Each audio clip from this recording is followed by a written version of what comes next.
DPS पे आता है हमारे पार्ट 4 में। ठीक है, ये आर्टिकल 36 से लेके आर्टिकल 51 तक है हमारा। 51 तक है हमारा। ठीक है, अम्बेडकर ने कहा था कि ये नोबल फीचर है कॉन्स्टिट्यूशन का, और ग्रैनविल ऑस्टिन ने कहा था कि डीपीएसपी और फंडामेंटल राइट्स ये है कॉन्शाइंस ऑफ द कॉन्स्टिट्यूशन है हमारे। ठीक है, केटी शाह ने कहा था कि ये पायस एंड सुपरफ्लुइटीज़ है, कि ये पायस सुपरफ्लुइटीज़ हैं।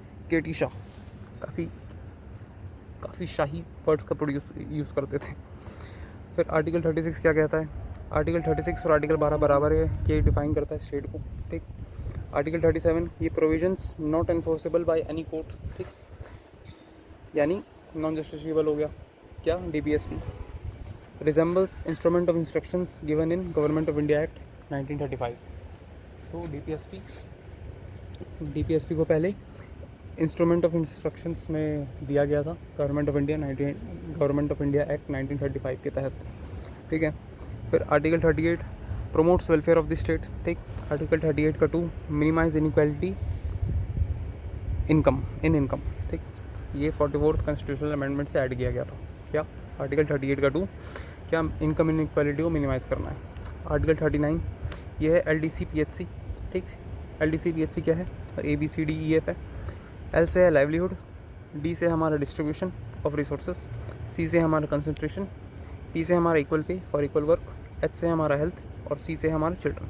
ठीक है, तो LDC-PHC आर्टिकल 39 के चिल्ड्रन वाला जो है वो 42nd कॉन्स्टिट्यूशनल अमेंडमेंट से ऐड किया गया था। ठीक, तो LDC-PHC क्या है? L से है लाइवलीहुड, D से है डिस्ट्रीब्यूशन, C से कंसंट्रेशन, P से है हमारा इक्वल पे, H से है हमारा हेल्थ ऑफ वर्कर्स और C से हमारा चिल्ड्रन। ठीक, आर्टिकल 39A ये फ्री लीगल एड है। इसे किससे ऐड किया गया था? ये भी 42nd कॉन्स्टिट्यूशनल अमेंडमेंट से ऐड किया गया था। आर्टिकल 40 क्या कहता है? ऑर्गेनाइज विलेज पंचायत से रिलेटेड है। ये 73rd कॉन्स्टिट्यूशनल अमेंडमेंट से ऐड किया गया था। ठीक है, ऐड नहीं किया गया था, ये एग्जाम्पल है, सॉरी।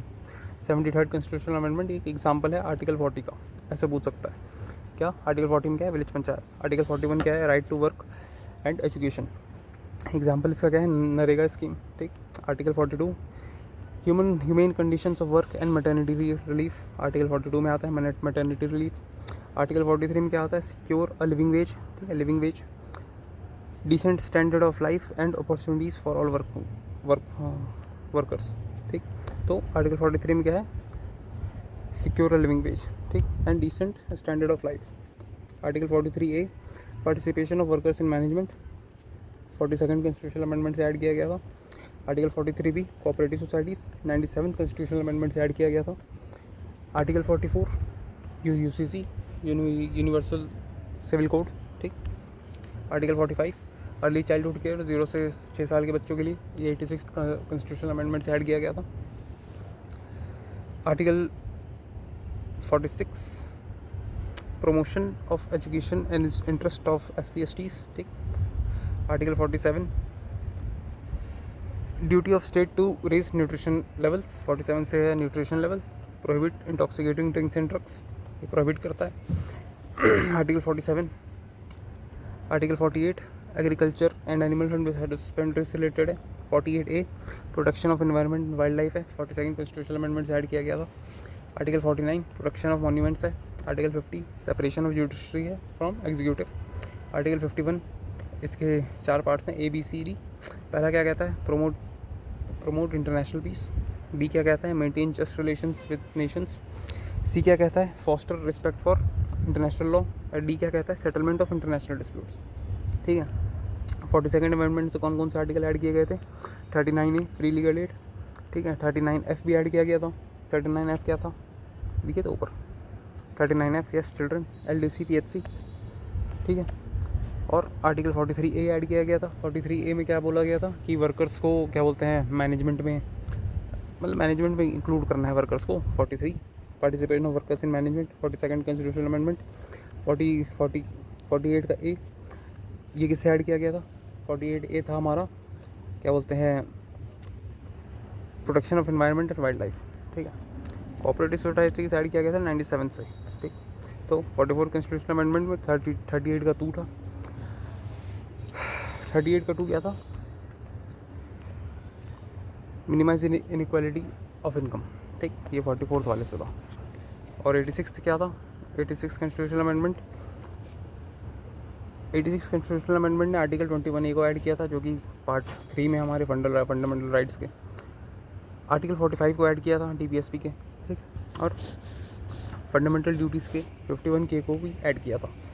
अभी हम DPSP में हैं तो आर्टिकल 45 को ऐड किया था 86 कॉन्स्टिट्यूशनल अमेंडमेंट ने, ठीक। 97 वाले ने 43B को किया था, 43B किया था कोऑपरेटिव सोसाइटीज़ वाला, ठीक है।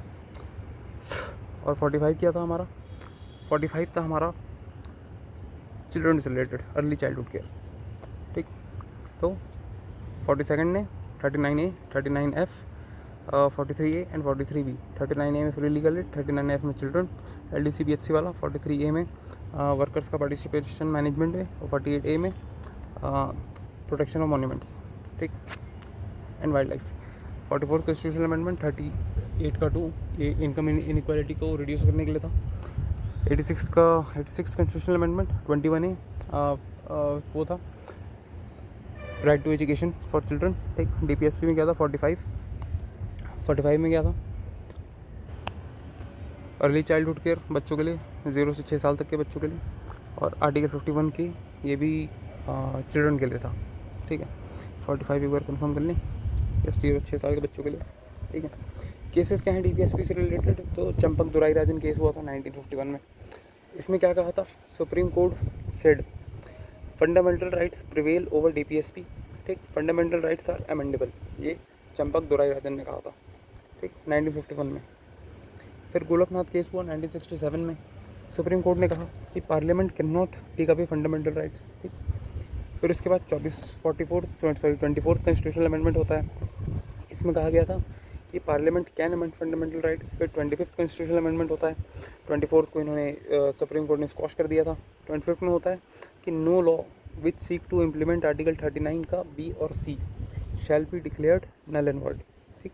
39 का कोई LDC-PHC तो A, B और C, ठीक है।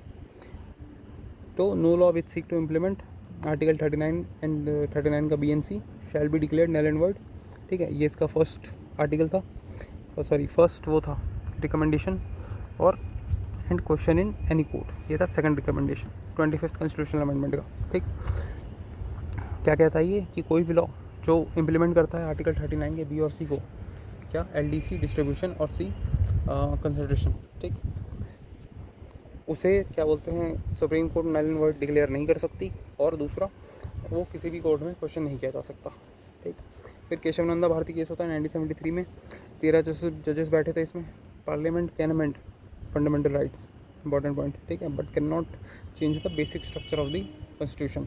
तो इंपॉर्टेंट पॉइंट है केशवनंदा भारती केस के कि पार्लियामेंट अमेंड कर सकती है फंडामेंटल राइट को, लेकिन बेसिक स्ट्रक्चर को चेंज नहीं कर सकती, ठीक है। मिनर्वा मिल्स केस हुआ था 1920 में। इसमें क्या था, इसने बोला था कि बैलेंस करके चलना है फंडामेंटल राइट्स को और DPSP को। तो इतना ही था हमारा DPSP।